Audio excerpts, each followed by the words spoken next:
Falguni Nair has donned several hats in her 3.5-decade career.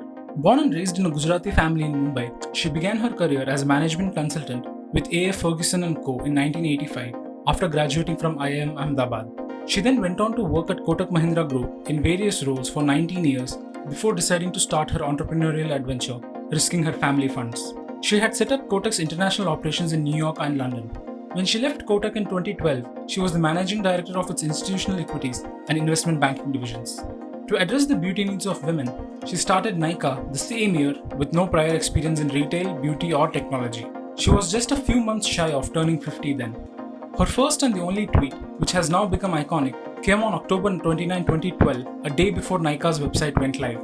9 years later, today she is India's richest self-made woman with a net worth of $7 billion. Falguni Nair and her family still own a 56.5% stake after the company's listing. With a market capitalization of $14 billion, Nykaa has comfortably broken into the club of India's top 100 most valuable companies. At the 52nd spot, it is ahead of the likes of Godrej Consumer, Bharat Petroleum, and Indigo. Building on her experience as a banker, Nair has created a capital-efficient and asset-light business model. Before its $720 million IPO, Nykaa had raised only $100 million in equity. It also stands as an outlier in the startup space as a profitable company.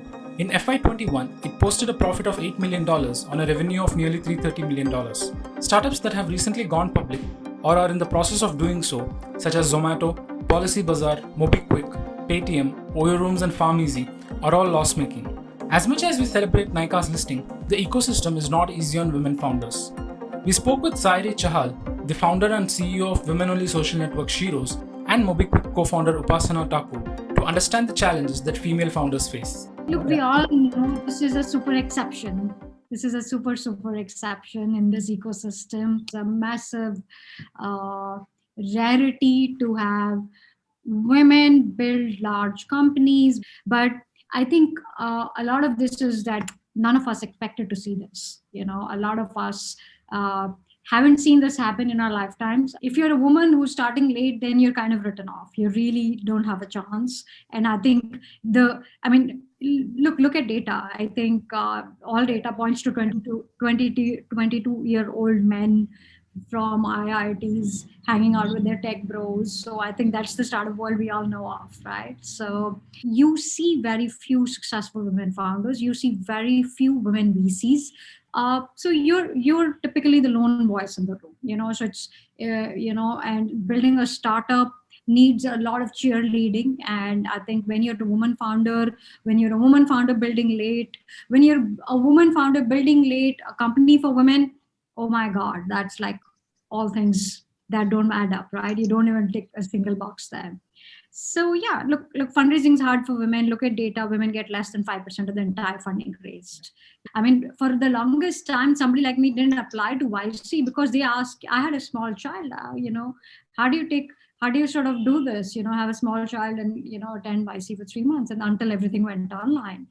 I mean, we can count the list of women founders who are going to take their company's IPO, in next few quarters. And this work didn't start yesterday. It's been in the making last decade, right? Even the way a lot of startup stuff is organized, it's not built for women who have children and have homes to run. It's built for people who can sleep on the floor in the office and live in a flat. And it's very frat, it's not built for any of us.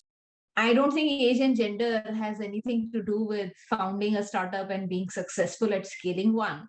However, it's not every day that you see, a women-led internet startup in India getting listed. It's an exception that we would all like to or want to celebrate. I think it is going to create a huge deal of inspiration for millions and millions of young women who are thinking about entrepreneurship.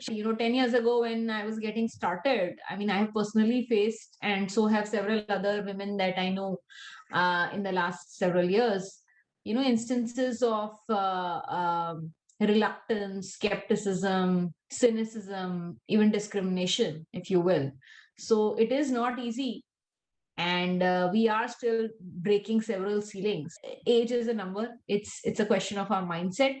I've seen people who are very lazy even in their 20s and 30s, and there are people who are extremely agile in their late 60s as well. And we have seen previously other companies also get founded. Like last year we saw Happiest Mind get listed, and it is also run by a fairly experienced person.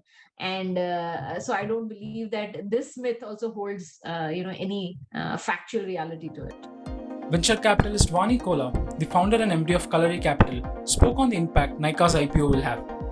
What a big moment the Nykaa IPO is for all of us. I personally feel excited and invigorated. In the IPO address, Falguni mentioned this, that she was skeptical about herself, starting when she was 50, which seems for most young entrepreneurs ancient. And I'm in my 50s, so I totally relate to what she's saying. 9 years later, she has busted every myth. Doesn't matter whether it's your second career, whether you're late in your life. It's all about, having, not giving in to the naysayers, but having sort of the courage to go after your passion. And I think what Falguni does, not just for women founders, because she busts more than one myth, and is to provide that inspiration, hope and awareness. It is true that there is unconscious biases that exist societally, and they seep into many aspects, including, I think, women founders receiving less funding than their male counterparts. May the tribe, regardless of age, too young, too old, regardless of gender, regardless of background, pedigree, I think the tribe will continue to grow, and many entrepreneurs will emerge from various walks of life. It's clear that Falguni Nayar has set an example by breaking more than one stereotype. In that spirit, Nykaa's IPO was the best example of India's startup ecosystem being democratized.